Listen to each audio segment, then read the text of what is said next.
나름대로 자신의 선택으로는 최선으로 보이지만 따지고 보면 하나님의 법을 정면으로 위배하는 그 결정을 하게 하는 죄성이 그에게 있었다는 것입니다.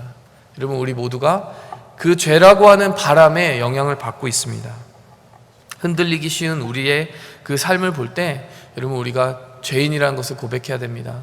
빌라도의 자리에 가면 우리도 예수님을 죽였을 것입니다. 여러분, 제가 이 부분을 보면서요, 빌라도만 그렇게 살지 않았고 다른 제자들도 십자가 앞에서 다 도망갔다라고 이야기를 했어요. 그 십자가를 보았을 때 예수님께 돌아온 결정을 한 사람들이 없었고 다 도망갔다, 이런 이야기를 했습니다. 그래서 오늘 본문 말씀에 이어서 제가 마음이 좀 우울했어요. 이 십자가를 보고 예수님께 돌아오는 사람은 없는 것인가? 십자가 이후에 부활이라는 것이 있어야만 예수님의 그 십자가의 의미를 알고 우리는 예수님께 돌아갈 수 있는 것인가? 우리가 그렇게 연약하기만 한 존재인가? 여러분, 오늘 본문 말씀에 그런데 요한복음 19장 38절에서 42절에 전혀 다른 모습을 보여주었던 사람들을 보면서 이런 사람들도 있었구나라고 하는 생각을 가지게 됐습니다. 제가 새가족반에서는 십자가를 보고는 다 도망갔고 부활을 보고 나서야 돌아왔다라고 이야기를 하곤 했었는데, 오늘 본문 말씀 보고 생각을 바꾸게 됐어요. 아직 부활이 있지 않았지만 그 부활 전날 예수님의 십자가만을 보고도 예수님께 돌아갈 수 있었던 그런 사람들이 있었다는 것입니다. 여러분, 정말 흔들리기 쉬운 우리의 삶이 흔들리지 않고 위기의 순간에서도 어떻게 하나님께 눈을 고정하고 돌아갈 수 있는가? 십자가 앞에서 두려움에 떨며 도망가는 것이 아니라 십자가 앞에서 오히려 확고해진 이 사람들의 이야기를 통해서 우리가 한번 살펴봤으면 좋겠습니다. 그 사람들의 이름은 바로 니고데모와 아리마대 사람 요셉입니다. 참고로요, 오늘 제가 이 분들의 이야기를 좀 풀어갈 때 액자식 구성으로 설교를 좀 진행하려고 합니다. 여러분, 액자식 구성이라는 거 아세요? 액자는 이 틀 안에 또 들어가는 어떤 구별된 공간이잖아요. 그러니까 이 사람의 이야기를 좀 더 알기 위해서 그 사람의 배경을 또 설명하는 일이 있을 거고요. 그 이야기 속에 또 설명해야 될 부분이 있어서 그 안으로 또 들어가는, 여러분, 두 번의 액자를 경험하게 되실 거예요. 여러분, 길을 잃지 마시라고 미리 이야기해 드립니다. 여러분, 첫 번째로 이 니고데모와 아리마대 사람 요셉을 좀 소개하는 시간을 좀 가졌으면 좋겠어요. 이 사람들은 도대체 어떤 행동을 하였느냐? 여러분, 오늘 본문에서 자명하게 보이죠? 예수님이 죽었는데요, 예수님에게 사형 판결을 간접적으로 내린 빌라도에게 당돌하게 찾아갑니다. 그리고 예수님의 시체를 내달라고 요구를 해요. 그 사람이 바로 아리마대 요셉입니다. 아리마대 요셉이라는 사람이 혼자서 그 일을 하지 않고요, 그 곁에 니고데모라는 사람이 있었어요. 근데 그 니고데모라는 사람은 향품을 33kg을 준비했대요. 죽은 자의 시신을 염하는, 그 시신을 부패하지 않도록 방지해주는 그 향품을 그렇게 많은 양을 준비했다는 것이죠. 여러분, 이 이야기가 우리 그냥 눈에 보기에는 특별할 것이 없는 이야기 같아요. 예수님 죽은 후에도 이렇게 예수님을 기억하고 그 십자가에 죽으신 예수님의 장례를 치는 사람들이 있었구나, 그냥 그렇게 지나가는 얘기처럼 들리기 쉽습니다. 네, 여러분, 항상 우리가 배경을 살펴야만 말씀이 우리에게 전하고자 하는 이야기가, 진정한 메시지가 전해져 오고 비춰진다는 것을 깨달아야 됩니다. 아리마대 사람 요셉의 배경을 알 필요가 있어요. 그 사람은 어떤 사람이었느냐? 마태복음 27장 57절에 의하면요, 꽤 부유한 사람이었다라고 소개되어 있습니다. 그리고 누가복음 23장 50절과 마가복음 15장 43절을 보면 산헤드린이라고 하는 종교 기구의 존귀한 공회원이었다라고 소개가 되어 있습니다. 여러분, 산헤드린이 어떤 기구입니까? 이 이름을 여러 번 우리가 반복해서 듣고 있어요. 예수님을 정죄한 기구가 바로 그 기구예요. 그 유대 국가에서의 종교의 가장 정통한 사람들, 하나님의 율법에 가장 정통한다고 여겨지고 인정되는 사람들, 사회적인 입지가 있고 존경을 받는 사람들을 모아서 그 회원을 구성하는데요, 70명밖에 회원이 되지 않아요. 그러니까 그 회원 중에 들어가 있다라고 하면 꽤나 입김이 셀 뿐만 아니라 종교에 관한 법률에 의해서는 굉장히 많은 결정을 내릴 수가 있습니다. 그들이 내린 결정 중에 예수님을 십자가에 죽여야 된다라고 하는 결정까지도 내렸어요. 단 그들에게 그 법을 집행할 수 있는 권한이 없었기 때문에, 식민 지배를 받고 있는 처지였기 때문에 빌라도에게 데려갔을 뿐, 그들에게는 한 사람을 죽이고 살릴 수 있는 그런 권세도 있었다는 것입니다. 네, 여러분, 그 회원이었다라고 하는 것은 이 사람의 명망이 굉장히 높다는 것을 의미해요. 누가복음 23장 50절에 보면 그 성품이 굉장히 선하고 의로웠다라고 하는 소개도 하고 있고요. 마가복음 15장 43절을 보면 하나님의 나라를 기다리는 사람이었다라는 이야기를 합니다. 그러니까 그가 사회적인 지위, 종교적인 어떤 틀에 있어서 존경받는 사람일 뿐만이 아니라요, 진심으로 하나님의 나라를 기다리는 진정성도 있었다라는 거예요. 이 사람은 바리새인이었기 때문에 우리가 생각할 때 우리가 성경을 통해 보는 그 바리새인들의 이미지는 항상 위선과 연결되어 있지 않습니까? 남을 비판하고 정죄하기 좋아하고 자신은 행하라고 하면서 그것을 행하지 않는 이미지로 바리새인들은 덧입혀져 있는데요, 바리새인임에도 불구하고 진심 어린 마음으로 겸손히 하나님의 나라를 구하는 사람이었다라는 거예요. 그리고 오늘 본문 말씀 19장 38절 요한복음에 그가 예수님의 제자였다라고 하는 것까지도 나와 있어요. 그 사실은 마태복음 27장 57절에도 기록되어 있습니다. 여러분, 하나님의 나라를 진심으로 구한 나머지요, 자신이 가지고 있는 종교적인 특권을 따라 볼 때는 전혀 믿을 만한 이유도 없고 따를 만한 이유도 없는, 그러니까 외적인 환경과 그 신분으로 보아서는 저 사람이 어떻게 선지자냐, 그냥 목수의 아들이지 라고 하고 예수님을 판단하고 넘어갔을 만한 이 아리마대 요셉이라는 사람이요, 예수님의 제자였다라는 거예요. 그의 겸손을 엿볼 수가 있습니다. 자신은 모든 지위를 가지고 있고 율법에 대한 박식한 지식적인 배경이 있음에도 불구하고 예수님을 비웃지 않았어요. 예수님의 삶 속에 일어나는 어떤 특별한 일을 인정하고 그것을 있는 그대로 받아들일 수 있는 용기도 있었다는 것입니다. 그러나 그에게 없는 한 가지 용기가 있었어요. 오늘 38절에 보니까요, 그가 유대인들을 두려워하여 자신이 제자인 것을 알리는 것을 숨겼다라고 나와 있습니다. 물론 누가복음 23장 51절에 보면 예수님을 죽이는데 찬성하지 않고 반대하는 입장에 서긴 했어요. 소극적으로나마 그렇게 제자인 정체성을 지키려 했습니다. 하지만 단 한 번도 공개적으로 자신의 그런 진정한 예수님을 믿는 신앙을 고백한 적이 없었어요. 여러분, 이 아리마대 사람 요셉이라는 사람이 그려지십니까? 어떤 사람인 것 같아요? 모든 걸 가진 사람이었어요. 그렇지만 마음의 중심에는 항상 무언가 허전한 사람이었습니다. 그 허전하다라는 것은 진리를 알고 싶었던 사람이에요. 많은 것을 가졌지만 그것이 진리를 향한 자신의 열망을 채워주지 못한다는 것을 알고 있었고요. 그래서 예수님의 제자가 되었던 사람입니다. 그럼에도 불구하고요, 그 진정성 있고 진실한 사람이 공개적으로 예수님의 제자임을 스스로 나타낼 수 없었던 불안함과 두려움도 같이 가지고 있었어요. 왜냐? 자신의 사회적인 지위, 경제적인 지위가 모두 박탈당할 것을 두려워했기 때문입니다. 아마도 사내들인 의회 그 모든 공의회 의원들이 예수님에 대해서 비판적이고 심지어 죽이려 했기 때문에 만일 그 사실이 알려졌다면 이 사람도 온전치 못했을 거예요. 여기까지 우리가 이 아리마대 사람의 요셉을 살펴보았는데요, 그의 삶에 굉장히 이상한 변화가 일어나기 시작한 것이 바로 오늘 본문 말씀입니다. 여러분, 예수님이 살아생전에 그는 예수님에 대해서 고백하지 않았어요. 예수님을 믿는다는 사실을 공개하지 않았어요. 그런데 이제 예수님이 다 죽어버린 마당에 빌라도에게 당당히 나아가서 시체를 달라고 합니다. 굉장히 이상한 행동이에요. 그것은 자신이 제자였다는 사실을 만천하에 공개하는 것입니다. 마가복음 15장 43절의 표현을 따르면요, 아리마대 사람 요셉이 와서 당돌이 빌라도에게 들어가 예수의 시체를 달라고 했다. 당돌하다는 표현은 영어로는 boldly, 정말 담대하게, 두려워하지 않고 달라고 했다라는 거예요. 그때 이제 빌라도가 백부장을 불러요. 그 예수님의 곁을 지켰던, 예수님의 죽은 그 이유를 지켰던 백부장, 지금으로 따지면 군대에서 중대장쯤 되는 지위에 있습니다. 그 백부장에게 물어봐요. 벌써 예수가 죽었느냐? 왜냐하면 그렇게 빨리 사람이 죽지 않거든요. 근데 물었더니 이미 다 죽었다라는 거예요. 이 상황을 우리가 이미 설명한 적이 있죠, 여러분. 다음 날이 유월절이기 때문에 유월절이라고 하는 거룩한 날을 깨끗하게 지내기 위해서는 시체가 그 예루살렘 성시에 거룩한 도시에 있으면 안 되기 때문에 죽음을 촉진하기 위해서 빨리 죽였다라는 것을 우리가 알고 있습니다.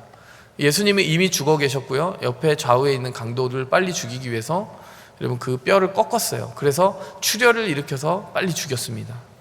근데 예수님은 벌써 죽었어요. 여러분 이 예수님의 죽음을 보고 백부장이 먼저 달려가서 보고해야 되는 사람이 빌라도였음에도 불구하고요, 빌라도보다 먼저 누가 도착한 겁니까? 아리마대 사람 요셉이 빌라도에게 먼저 도착했다는 겁니다. 이것이 보여주는 사실이 뭔지 아세요? 아리마대 사람 요셉이 예수님이 운명하는 그 순간까지 그 자리를 지키고 있었다는 거예요. 예수님이 죽자마자 바로 달려갔다는 거예요. 그곳을 관리하는 중대장이 오히려 그 민감한 정치적인 이슈를 다루고 있는 사람이 가장 먼저 빌라도에게 달려갈 법도 한데 그보다도 더 빨리 달려갔다는 것입니다. 이 사람이 굉장히 여러분 예수님을 향해서 진실한 마음이 있었다는 것을 우리가 알고 발견할 수 있게 되는 대목이에요. 근데 여러분 제가 설명했듯이 이 일들은 다 위험한 일들이었어요. 자신의 모든 지위를 잃어버릴 수 있는, 위기를 자초할 수 있는 일이었습니다. 여러분 그런가 하면 니고데모라는 사람 한번 살펴볼까요? 니고데모. 여러분 니고데모는 33kg의 향품을 가져왔다라고 이야기를 합니다.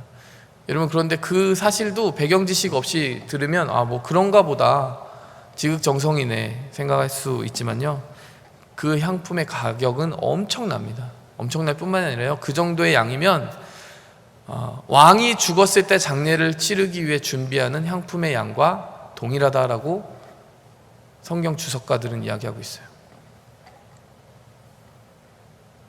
자, 여러분 여기까지 쭉 상황을 보면서 니고데모와 그리고 이 아리마대 사람 요셉이 도대체 어떤 생각으로 예수님의 시체를 달라고 했을까? 여러분 짐작을 해보시면 여러분 어떻게 짐작이 되세요? 그냥 그동안 정들었으니까 이렇게 장례를 치러 드려야지 이렇게 생각한 것 같을까요? 저는 그렇게 생각하지 않습니다. 그 사람들은 예수님을 진짜 메시아로 믿고 따랐던 거예요. 그렇지 않고서는요, 지금 이미 죽어버린 그 마당에 자신의 사회적인 지위를 잃어버릴 각오를 하고 무엇보다 막대한 재정적인 희생을 치러서 향품을 준비하고, 아리마대 사람 요셉 같은 경우는 자기와 가족들이 묻히려고 미리 파두었던 그 무덤을 예수님께 제공합니다. 그것도 어마어마한 재정이 들어가는 것이었어요. 무엇보다 자신들이 예수님을 따르는 사람들이었다는 것이 발각되더라도 상관이 없다라고 하는 신앙의 모습을 보여주고 있는 것이죠. 여러분 또 한 가지 우리가 놓치지 말아야 되는 중요한 지점이 있습니다. 이들이 예수님의 시신을 실제 자신들이 손수 염했다라는 사실이에요. 그 시신에 향품을 발랐다라고 오늘 본문 말씀에 나옵니다. 그게 왜 이상한 일입니까? 6월절에 분명히 시신을 그 도시에 두지 않는 이유는 도시가 더럽혀질까봐, 시체를 만지면 부정해진다는 유대인 율법 때문이었거든요. 근데 그들이 6월절 전날에 시신을 만진 거예요. 여러분 율법에 의하면 시신을 만지고 7일 동안 부정하다고 되어 있습니다. 6월절을 너무나 잘하는 사람들이고 이 두 사람 다 사내들인 공의회 회원이에요. 근데 그 사람들이 바보가 아닌 이상 왜 시신을 만지고 스스로 부정해지는 길을 택하여서 6월절을 위해 준비해야 되는 그 시기에 부정해지는 길을 택할까요? 여러분 퍼즐들이 맞춰지세요. 이 사람들은 예수님의 시신을 만지는 게 자신들을 부정하게 할 수 없다라고 생각했어요. 왜냐, 예수님이 그냥 범인으로 죽으신 것이 아니라 확실한 나의 왕이요 나의 하나님으로 죽으셨다라고 고백할 수 있었기 때문입니다. 그래서 왕에게나 정말 준비할 만한 그 막대한 양의 향품을 준비한 거예요. 여러분 그들의 모든 행동들이 다 뭐였다는 거예요? 신앙 고백이었다는 것입니다. 예수님이 그리스도임을 그들이 발견했다는 것이요. 여러분 이 점이 참 재밌는 지점이어야 돼요. 왜 그렇습니까? 다른 제자들은 십자가를 마주치고 나서 예수님이 어쩌면 그리스도가 아니었는지도 몰라 하고 도망갔거든요. 근데 이 사람들은 오히려 예수님이 가장 어두운 처형을 당했을 때 그 가장 어두운 시간에 오히려 예수님을 발견했다라는 거예요. 살아생전에는 오히려 두려워서 자신들의 존재를, 자신의 믿음을 숨기고 살았다가 오히려 가장 어두운 그 순간, 예수님의 모습이 가장 어두운 그 순간에 자신을 드러내고 바로 이분이 그리스도가 맞았네라고 자신을 드러냈다는 것입니다. 여러분 이게 우리의 상식에 맞습니까? 사람은 가장 화려한 그 순간에 기적을 행하고 말씀을 통해서 죽은 자를 살리는 그 순간에는 예수님이 그리스도 같아 하면서 따라가는 게 이해가 돼요. 근데 예수님 죽으셨잖아요. 그러니까 오히려 다른 12 제자들의 행동이 더 상식적이지 않습니까? 십자가 앞에서 도망가는 게 더 상식적이지 않아요? 그런데 십자가 앞에서 더 용감하게 되는 이 사람들은 도대체 어떤 사고방식으로 이런 선택을 했냐라는 거예요. 도대체 이 사람들은 무엇을 발견했냐라고 하는 것입니다. 그래서 여러분, 그에 대한 퍼즐을 좀 풀어봐야 됩니다. 그 퍼즐을 풀기 위해서요, 우리는 니고데모와 예수님이 일전에 나누었던 3년 반 전에 나누었던 그 이야기 속으로 들어가야 돼요. 액자식 구성의 첫 번째입니다. 여러분 한번 그 이미지를 우리 함께 볼까요? 네. 지금 이 이미지가 바로 예수님과 니고데모의 대화입니다. 요한복음 3장에 이미 예수님을 찾아오는 일이 있었어요. 니고데모가 찾아왔어요. 대화가 있었습니다. 어떤 대화가 있었을까요? 그 다음 이미지를 보면요, 네, 니고데모가 대화를 하고 싶어서 온 시점은 밤이었어요. 왜 밤이었느냐? 여러분, 사내들인 공예회 회원으로서 예수님에게 우호적인 평가를 하고 있다는 말을 하는 순간 자신의 지위를 다 잃어버리게 돼요. 그래서 이 사람은 숨기기 위해서 밤에 온 것입니다. 밤에 와서 처음 한 말이 이것이에요. 선생님, 우리는 당신이 하나님께서 보내신 분인 것을 알고 있습니다. 하나님이 함께 하시지 않으면 그 기적을 행할 수 없습니다. 여러분, 만나자마자 예수님, 당신이 하나님과 함께 있는 것 같아요, 이 말을 했어요. 여러분은 니고데모에게 어떤 마음이 있다라고 느껴지세요? 여러분이 예수님이라면 어떤 답을 하고 싶으세요? 고맙다, 칭찬해줘서 뭐 이런 말 할까요? 그래서 원하는 게 뭐냐 이런 말을 할까요? 그 다음, 여러분, 예수님이 이렇게 답하셨어요. 분명히 너에게 말하지만 다시 거듭나지 않으면 하나님의 나라를 볼 수 없다. 여러분, 하나님의 나라라고 하는 키워드가 등장합니다. 사실 니고데모가 하나님의 나라에 대해서 질문한 적도 없어요. 그런데 갑자기 그 말을 받아서요, 하나님의 나라에 대한 키워드를 던지세요. 무슨 말입니까? 예수님은 지금 니고데모가 왜 왔는지 알고 계신 거예요. 너 하나님의 나라가 궁금해서 왔지? 그거 얘기해 줄게. 바로 그의 마음을 저격합니다. 니고데모가 그러니까 바로 다음에 그 대화 속으로 빨려 들어가요. 두 번째, 그 말을 듣자마자 이렇게 얘기해요. 사람이 늙으면 어떻게 다시 태어날 수 있습니까? 어머니 뱃속에 들어가야 됩니까? 여러분, 니고데모가 지금 예수님이 던진 그 말이 뜬금없다고 생각했으면 이렇게 받지 못했을 거예요. 그런데 니고데모는 그렇게 생각을 하고 있었던 것 같아요. 도대체 나라는 사람을 그냥 있는 모습 그대로 봐서는 희망이 없다. 나는 다시 태어나고 내 삶을 리셋하고 싶다. 여러분, 그런 생각 해본 적 없으세요? 저는 이 본문 말씀에 처음 충격을 받았을 때 너무나 공감했어요. 왜냐하면 내 삶에 저질러 놓은 죄가 너무 많아서 다시 깨끗하게 하고 싶은데 그 방법이라는 것은 어렸을 때부터 다시 시작하는 것밖에 없는 것 같은 거예요. 예수님이 해주신 말씀이 그런 말씀이에요. 다시 태어나지 않고는 하나님의 나라 못 들어가. 그랬더니 니고데모가 그걸 딱 붙잡는 거예요. 왜냐? 평소에 자기가 생각하고 있었던 거거든요. 그래요, 예수님, 내가 다시 태어나지 않고는 도저히 희망이 없는 존재라고 스스로 생각하고 있었는데 그게 어떻게 가능합니까? 엄마 뱃속에 다시 들어가야 돼요. 여러분, 이 사람에게 이게 굉장히 진지한 질문이었고 정직한 고백이었다는 거예요. 여러분, 우리 그 고백하고 있습니까? 내가 다시 태어나지 않고서는 도저히 내 삶을 하나님 앞에 세울 수 없는, 이미 너무나 많은 실수를 저지르고 더럽혀진 존재다라는 생각 해본 적 있으세요?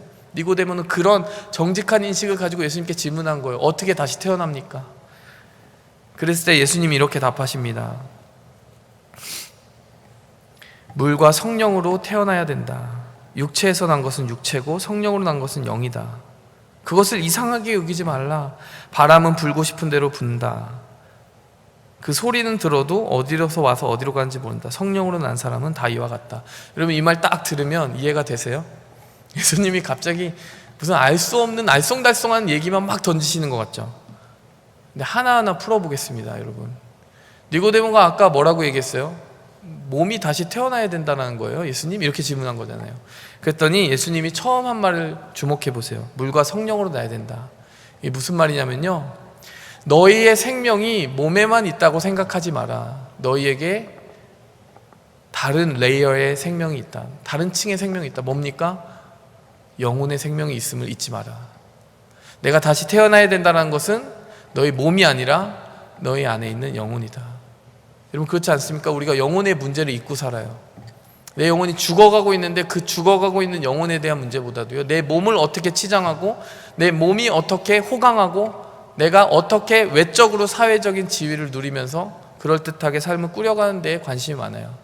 하지만 예수님은 지금 영적인 생명을 네가 바라보고 있느냐, 영적인 생명에 대해서 걱정하고 있느냐, 그 삶을 살고 있느냐 도전하고 계신 겁니다. 그러면서 육체에서 난 것은 육체지만 성령으로 난 것은 영이다. 이 말은 무엇입니까? 너희의 영혼의 생명을 위해서는 그 영혼을 살려주시는 성령님과 만나는 방법 외에는 도저히 살 길이 없다라고 이야기해 주시는 것입니다. 여러분 영혼이 죽는 경험을 해보셨어요? 극심한 우울함, 좌절감, 소망 없음, 의미 없음, 공허함, 목적 없음, 여러분 그것에 대해서 얘기하고 계신 겁니다. 우리 안에 성령이 없기 때문에 우리가 죽어가고 있다는 얘기를 하시는 거예요. 그러면서 바람은 불고 싶은 대로 분다. 이게 무슨 말입니까? 이것도 알 수 없는 얘기잖아요. 그런데 그 소리를 들으면 어디서 와서 어디로 가는지 안다. 여러분 바람은 눈에 보입니까? 보이지 않아요. 바람을 보는 방법은 무엇입니까? 소리로 보는 것이죠. 또 하나는 그 바람이 몰고 가는 물체에 의해서 우리는 바람을 볼 수 있게 되는 거예요. 여러분 성령으로 난 사람이 그와 같대요. 이게 무슨 뜻입니까? 성령으로 난 사람은 성령께서 주시는 그 마음을 따라 세상에 있는 사람들은 도저히 생각할 수 없는 남다른 선택들을 하게 된다는 거예요. 마치 바람이 물건을 몰고 가면 물건이 움직이는 그 경로가 바람을 보여주는 것처럼 하나님의 사람이 하나님으로부터 마음을 받아서 살아가는 남다른 모습과 선택들을 보면 아, 성령이 저기로 움직이고 계시는구나 보여진다는 거예요. 도저히 이기적인 사람들이 선택할 수 없는 그 선택들을 하고 새로운 마음과 행동을 하며 살아가는 것을 보면 아, 저기에 하나님이 확실히 살아계시는 거라고 하는 것을 볼 수 있게 된다는 것입니다. 여러분 요즘 세례 교육을 하는데 그 세례자 중에 한 명이 그런 고백을 하더라고요. 자기가 하나님이 계신지 어떻게 알았느냐, 자신이 도저히 이해가 안 되는 변화가 일어나고 있다는 것을 감지했을 때 알았대요. 어떤 변화냐, 내가 이 시점쯤 되면 너무 화가 나야 되는데 화가 나지 않더라는 거예요. 감사가 나오더라는 거예요. 삶이 다르게 보이더라는 거예요. 뭔가 엄청난 것을 상실했는데도 그것을 넘길 수 있는 마음의 여유가 생기더라는 거예요. 그러면서 아, 성령님이 지금 내 안에 계시는구나라고 하는 표현은 쓰지 않았지만 제가 그것을 그렇게 표현해 주었습니다. 당신 안에 있는 그 변화는 바로 성령님께서 불어와서 전혀 다른 마음과 생각을 가지고 움직여질 수 있도록 하나님이 일하고 계신 겁니다 라고 얘기해 줬어요. 또 다른 세례자 교육을 하고 있는 그분, 어떤 분인지는 여러분이 추정하세요. 그분도 엄청난 많은 질문들을 하는 거예요. 그러면서 그 생각이 정리된다라고 얘기를 해요. 아, 이런 답들이 하나님 앞에 내 삶의 기준이 되고 틀이 되겠구나라고 하는 생각의 변화가 일어나는데요. 여러분 영적인 변화라는 것이 그렇습니다. 성령님께서 우리 안에 불어오시는 거예요. 그래서요 죽었던 내가 다시 태어나는 것입니다. 여기까지 정리하면 어떻습니까? 쉬운 말로 너희의 육신은 살아있어도 너희 영혼이 죽어있어. 너희 영혼이 사는 길은 하나님의 영이 불어오는 거야. 하나님의 영이 불어와서 바람은 볼 수 없지만 그 바람이 움직이는 물건은 볼 수 있는 것처럼 너희가 하나님의 마음과 생각으로 움직이며 선택하는 그 길을 통해 하나님을 세상에 보여주며 살아가는 게 영혼으로 살아가는 삶이야. 영적으로 살아있는 하나님의 백성들의 삶이야. 이렇게 예수님이 얘기해 주신 거예요. 여기까지 이해가 되시죠? 그랬을 때 니고데모의 다음 질문, 어떻게 이런 일이 있을 수 있습니까?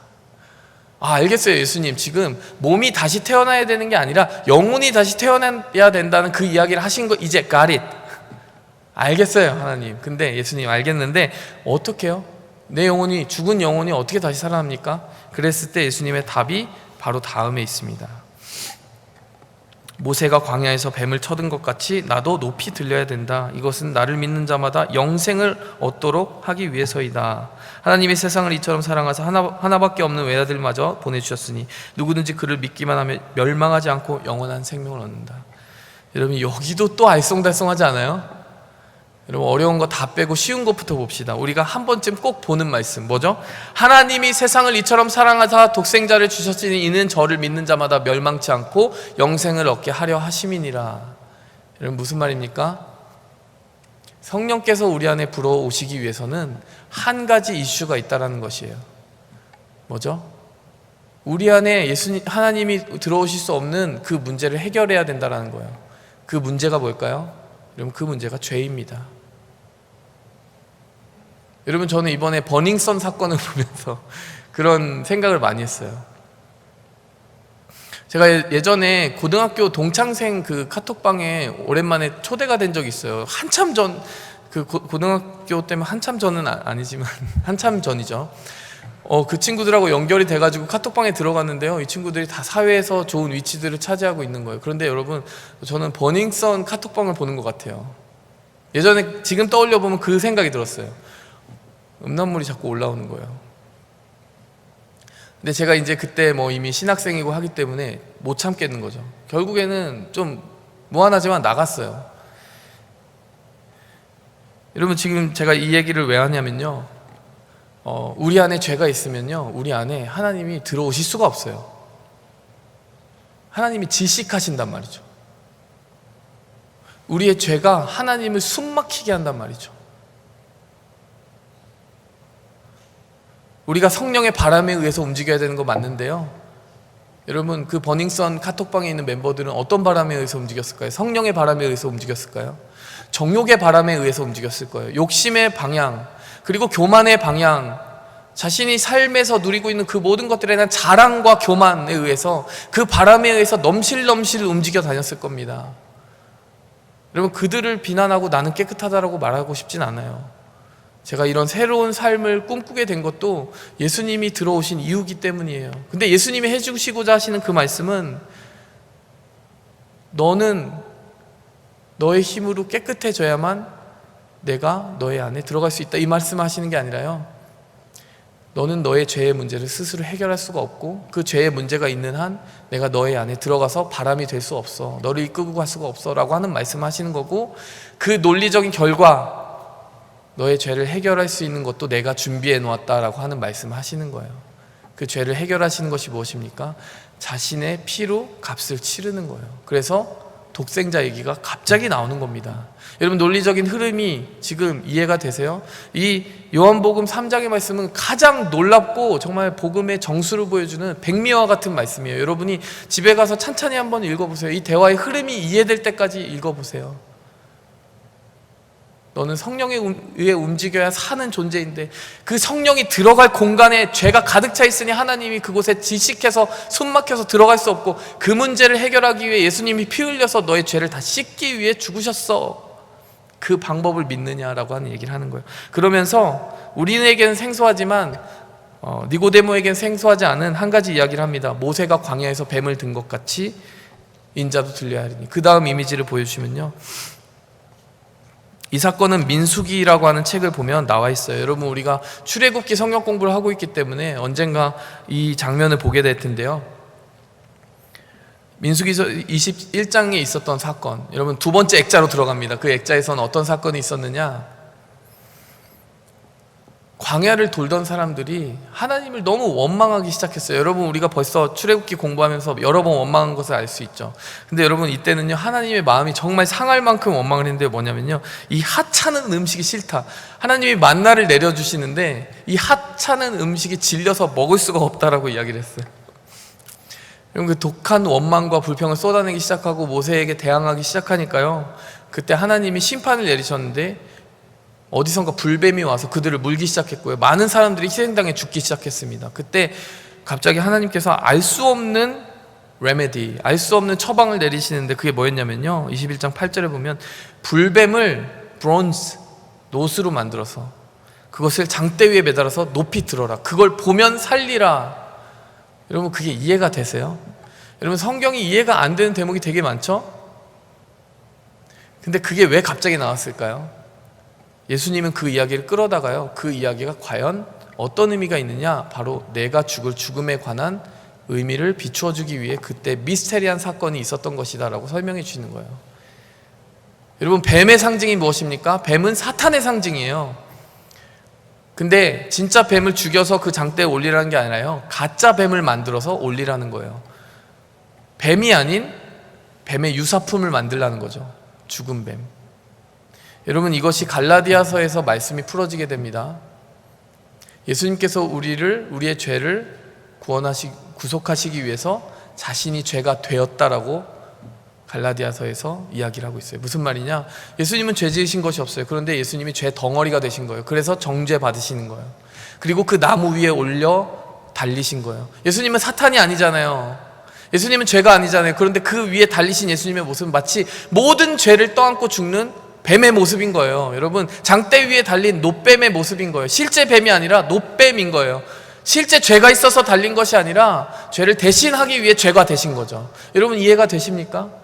여러분, 출애굽기에 있는 사건과 지금 요한복음에 있는 사건이 평행이론을 이루고 있는 거예요. 출애굽기에 있는 사건의 그 장면 속에서 장대를 본 사람들은 아마 그걸 이해 못했을 거예요. 무슨 말이지? 왜 저걸 보면 살지? 여러분, 근데요, 수천 년 전에 이미 예수님께서 하실 일을 하나님이 그 출애굽 민족들에게, 이스라엘 민족들에게 코드로 심어두셨다는 거죠. 예수님은 그걸 끌어오십니다. 끌어와서 율법에 정통한 이 학자인 니고데모와 대화하시면서 그 이야기를 하시는 거예요. 언젠가 내가 장대 위에 달린 노뱀과 같이 그 위에 달리는 것을 보거든 너는 내가 너희의 죄를 위해 죽는 것을 알아야 된다. 여러분, 복선을 깔아놓으신 거예요. 3년 반 전에. 여러분, 니고데모가 어떻게 십자가를 보고 오히려 십자가 전에 샤이했던, 숨어 있었던 제자가 어떻게 이렇게 담대한 제자로 변화될 수 있었느냐? 여러분, 퍼즐이 풀리십니까? 예수님이 벌써 말씀으로 다 일러두신 거예요. 너 그 사건이 일어나면 내가 그리스도인 것을 깨달아라. 내가 허망하게 죽은 것이 아니라 의도되어 죽은 것을 깨달아라. 여러분, 말씀을 이쯤에서 정리할 수 있을 것 같아요. 여러분, 니고데모와 이 아리마대 사람 요셉이 어떻게 십자가에 달린 그 예수님을 보고도 절망하지 않고 포기하지 않고 예수님을 피해 달아나지 않고 그 십자가가 무섭다고 예수님을 버리지 않고 어떻게 예수님을 붙잡을 수 있었느냐? 그들에게 말씀이 있었기 때문입니다. 구약 성경을 알고 있었어요. 그리고 예수님이 해주신 말씀도 있었어요. 그 말씀이 성취되는 것을 보았어요. 그래서 이게 바로 그 말씀이 성취는 현장이구나라고 하는 것을 깨달았습니다. 말씀을 기억했고요. 말씀을 믿었고요. 그리고 때가 되었을 때 그 말씀을 따라 행동하기 시작했습니다. 여러분, 제가 이렇게 정리를 해봤어요. 이 사람들에게 구도자의 열정이 있었다. 진리를 위해서 그 진리에 정말 집착하는 마음이 있었다는 거예요. 여러분, 3년 전에 들은 설교를 기억하십니까? 여러분, 이 니고데모는 3년 전에 예수님과 나눈 대화를 기억하고 있다가 이 십자가의 사건을 보는 그 순간에 깨달았던 거예요. 구도자의 열정이 있습니다. 그런가 하면 구도자의 겸손이 있어요. 분명히 예수님은 너가 죄가 있기 때문에 그 죄사함을 받아야 되라고 하는 말씀을 하신 건데, 이 율법에 정통하고 사람들의 존경을 받으며 사내들인 공의의 회원인 이 사람이 그래, 나 죄인 맞아, 예수님이 날 위해 죽으셨어야 되는 거 맞아, 난 예수님이 필요해 라고 하는 구도자의 겸손을 가지고 예수님께 나아간 것입니다. 그런가 하면 구도자의 끈기가 있었어요. 모든 게 다 끝난 것 같은데도요, 끝까지 붙들고 니고데모 아리마대 요셉은 희망을 잃지 않고 예수님을 기다리고 예수님의 죽음을 기리기로 선택했습니다. 그리고 구도자의 결단이 있었어요. 그래, 이쯤 해서는 내가 제자됨을 나타내야 되겠다. 내 삶의 모든 것을 잃더라도 나의 죄를 위해서 죽으신 예수 그리스도의 죽음의 의미를 이 세상 가운데 알려야 되겠다라고 하는 결단이 있었다는 것입니다. 여러분, 우리가 이 말씀을 통해서 충격을 받을 때 그 지점에서 충격을 받았으면 좋겠어요. 구도자의 열정이 내게 있는가? 정말 난 진리를 원하는가? 아니면 예수님이 주실 수 있는 이 세상의 어떤 콩고물에 더 관심이 많는가? 아니면 정말로 내 존재가 정말 하나님과 어떻게 연결될 수 있지? 어떻게 내 영혼이 살아날 수 있지? 어떻게 내가 하나님의 나라에 갈 수 있지라고 하는 그 본질적인 질문을 놓지 않고 씨름하고자 하는 열정이 있는가? 여러분, 이것을 우리가 스스로에게 질문해야 됩니다. 그리고 그 열정을 하나님이 부어주시기를 저는 간절히 기도하는 마음으로 말씀을 준비했어요. 이것이 뜬구름 잡는 이야기처럼 들려지지 않기 위해서. 여러분, 말씀을 기억하고요, 말씀 믿고 말씀을 따라 행하고 그 안에서 우리가 그 진리에 대한 집요함을 유지했으면 좋겠습니다. 무엇보다 내가 예수님의 그 사랑과 피 흘리심, 그리고 나를 위해 죽으신 희생이 절실하게 필요한 죄인이라는 것을 꼭 기억했으면 좋겠습니다. 내 삶을 움직이는 바람을 보면 내가 고백할 수밖에 없어요. 미움의 바람이 나를 흔들 때가 있고요, 정욕의 바람이 나를 흔들 때가 있어요. 여러분, 우리가 예수님의 바람이 필요하지 않습니까? 성령의 바람이 필요하지 않습니까? 성령으로 거듭나게 해달라고 우리가 오늘 기도할 수 있기를 바랍니다. 여러분, 이 시간 그 고백이 되는 분들은 마음속으로 기도하시기 바라요. 하나님, 맞아요. 제가 필요해요. 저 몸으로는 번듯하게 살고 있어요. 근데 영적으로는 충분히 살아있지 못해요. 성령님 불어가시는 방향대로 살아가기에는 성령님이 계신지도 모르겠어요. 내 안에 성령님이 들어오시기엔 내가 너무 더럽다는 것도 알고 있어요. 예수님의 그 피로 씻어주세요. 여러분, 이게 복음입니다. 여러분, 사순절을 기해서 제가 이 복음을 꼭 전하고 싶었습니다. 우리가 그 복음을 이미 알고 믿은 우리 한 사람 한 사람, 이곳에 앉아있는 믿은 사람들이라 할지라도요, 이 복음을 새롭고 날카롭게 유지했으면 좋겠습니다. 우리 함께 말씀을 기억하면서 기도하겠습니다.